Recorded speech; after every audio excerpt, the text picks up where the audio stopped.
Okay, another new topic here is about the force between two parallel current carrying conductors.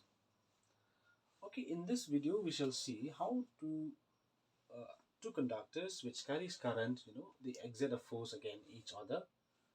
Okay, so for that, as you can see in this case, we will consider two conductors AB and CD.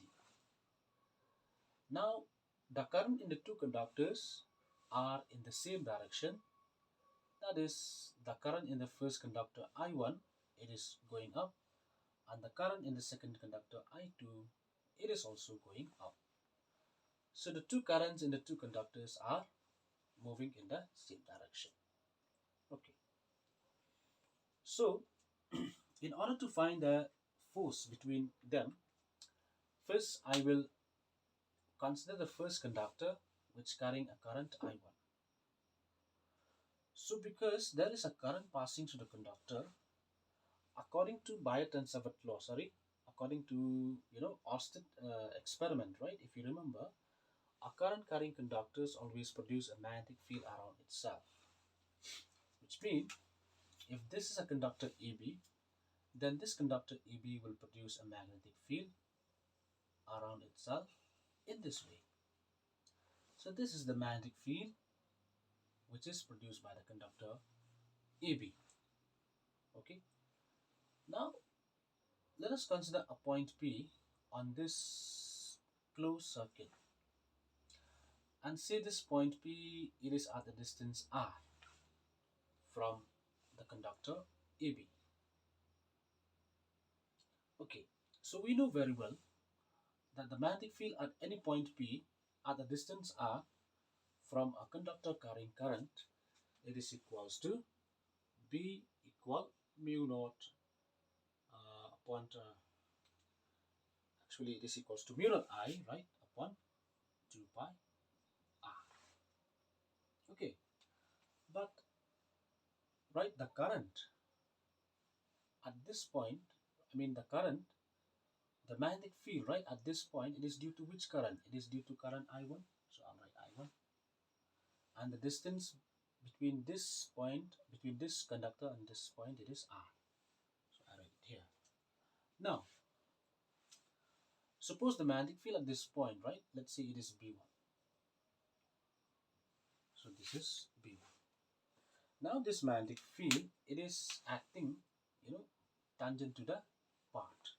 Again, if you go back to the rules, okay, according to the Fleming right hand rule, right, if this is my conductor carrying current, then my call fingers will give the directions of magnetic field.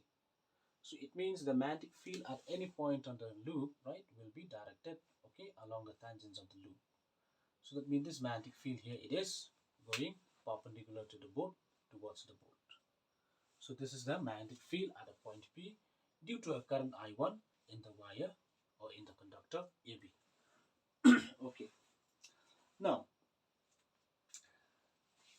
again, this conductor CD, it carries a current I2. And this conductor AB now, it is under the influence of this magnetic field. So it means that this conductor CD, it is placed in a regions of magnetic field B1. Okay, so you have seen, right, just now that when a conductor is placed in a uniform magnetic field, when a current carrying conductor is placed in a uniform magnetic field, then the conductor always experiences a magnetic force, and that magnetic force is equals to ILB sine theta. Okay, so because this conductor CD, it is right under the influence of this magnetic field B1, so therefore the conductor CD experiences a force, and the magnetic force which is experienced by this conductor CD, let me write here as F2, and this F2 should be equals to ILB sine theta. Okay, now I in this case, it is the current passing through the conductor CD, that is I2. And L mean it is the length of this conductor. Let's say it is L. Okay. And B, what is the magnetic field which is acting on this conductor CD? It is B1. And theta, it is the angle between L and B1.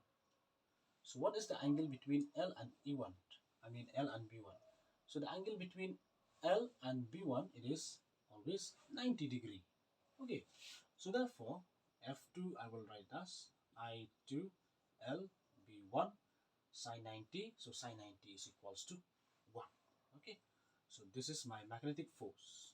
Alright. Or I can say this F2 is equals to I2 L. Instead of B1, I will write mu naught I upon 2 pi R. Or F2 is equals to mu naught. Okay, this is I1, I miss out. I1, I2, L upon 2 pi R. So this is the magnetic force which is experienced by the conductor CD due to the magnetic field produced by the conductor AB. Okay. So similarly, if I consider that this conductor CD carries a current I2, then this conductor CD, it will produce a magnetic field in this way, isn't it?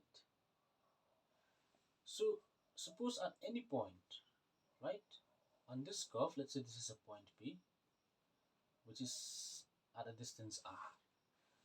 Now what is the magnetic field at this point due to a current I2?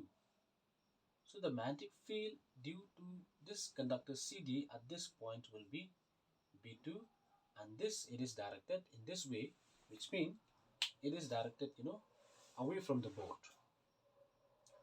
So in that case, the magnetic field B2, okay, at this point P, it will be equals to mu naught I2 upon 2 pi R. So this is the magnetic field at a point P due to a conductor carrying a current I2. Alright. Now again, when you look at this conductor EB, now this conductor EB, it is under the influence of this magnetic field B2, and hence it will experience a magnetic force which is equals to this much. Or I can say that force here, it is F1, because I have already denoted F2, which is the force experienced by this conductor. So F1 I will denote for the force experienced by the conductor AB. So therefore F1 it will be I, which is the current in this conductor, that is I1. Length of this conductor, let us say that this length is again L. B, what is the magnetic field acting on this conductor AB? It is B2 times sine theta. This is the force experienced by the conductor AB due to the magnetic field B2 produced by the conductor CD. Now again this F1 is equals to I1 L. In place of B2 I'll write mu naught I2 upon 2 pi R. And again this theta, it is 90 degree, which is the angle between L and B2. So this is your L and my B2 is acting like this. So the angle between them is 90. So sine 90 is equals to 1. So 1 times this is equals to this much. Okay. Or if you rearrange, you'll get F1 is equals to mu naught I1 I2, okay, L upon 2 pi R. This is my equation 2. Okay. So looking at these two equations, if you find out the magnetic force per unit length, so magnetic force per unit length. So when you find the magnetic force per unit length, then from this equation 1, you have to divide this force by the length of the conductor, that is by the length of this wire CD. So if you divide that, right, you'll get mu naught I1 I2 L upon 2 pi R. Okay, upon L, because you have divided by L. So this L with this cancels, you'll get just mu naught I1 I2 upon 2 pi R. Similarly, if you find out the magnetic force per unit length, which is experienced by the conductor AB then you will get same thing, mu naught I1 I2 L, okay, upon 2 pi r. Now divide by L like this. So this with this cancel, you'll get mu naught I1 I2 upon 2 pi r. Okay, so look at these two equations. The force, the magnetic force per unit length experienced by a conductor carrying current when placed at a distance r. So the magnitude of the force is the same. Okay, so what is the difference here? The difference is only the direction. Okay, if you remember, according to Fleming left hand rule, okay, if this is the magnetic field which is acting, because magnetic field is always represented by the four fingers of the left hand. So if that is the magnetic field, this is the current.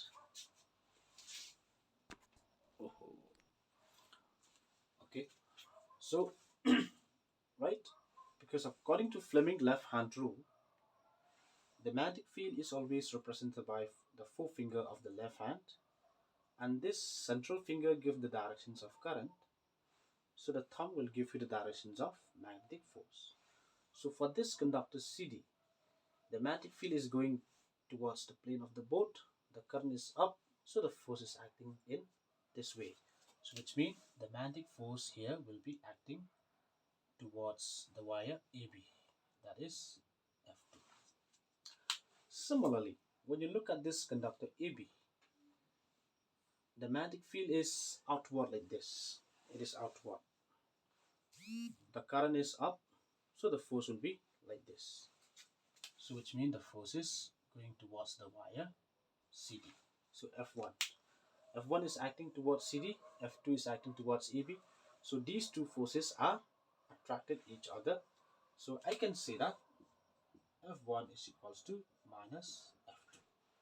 So which means the two forces are equal but opposite to each other. Or in other words, I can say when the current in the two conductors are in the same direction, then the two conductors will attract each other. Okay. So similarly, you can prove it by yourself that when the current in the two conductors are in opposite direction, then you will find that the two conductors will repel each other. Okay. So this is about the force between two parallel current carrying conductors. Okay, from this equation, now we shall find out the definitions of 1 ampere. Okay, as you have seen here that the force per unit length experienced by a conductor AB or CD, it is always the same. Okay, so for that I will write as F, which is the force per unit length experienced by a conductor, is equals to mu naught I1 I2 upon 2 pi r. So this is the force per unit length. Now if I substitute I1 is equals to, yes, let's say I1 is equals to I2 is equals to 1 ampere, and let's say R, which is the distance between the two conductors, let's say it is 1 meter, then in that case this force per unit length between two conductors becomes just mu naught times I1 I2 mean 1 times 1 upon 2 pi times 1, or this small f is equals to just mu naught upon 2 pi, or f is equals to, we know the value of mu naught is equals to 4 pi times 10 to the power minus 7, and we divide it by 2 pi. So now this pi with this pi cancel, 2 with this 2 cancel, so you'll have f is equals to 2 into 10 to the power minus 7 Newton per meter. Okay, so therefore, right, from this equation, right, I can see that 1 ampere, it is defined as, a current which when passing through two parallel conductors, okay, separated by a distance of 1 meter, they will experience a force of 2 into 10 to the power minus 7 Newton, right, on each other. Alright, so that is the definitions of 1 ampere from the force of from the magnetic force experienced by a parallel conductors carrying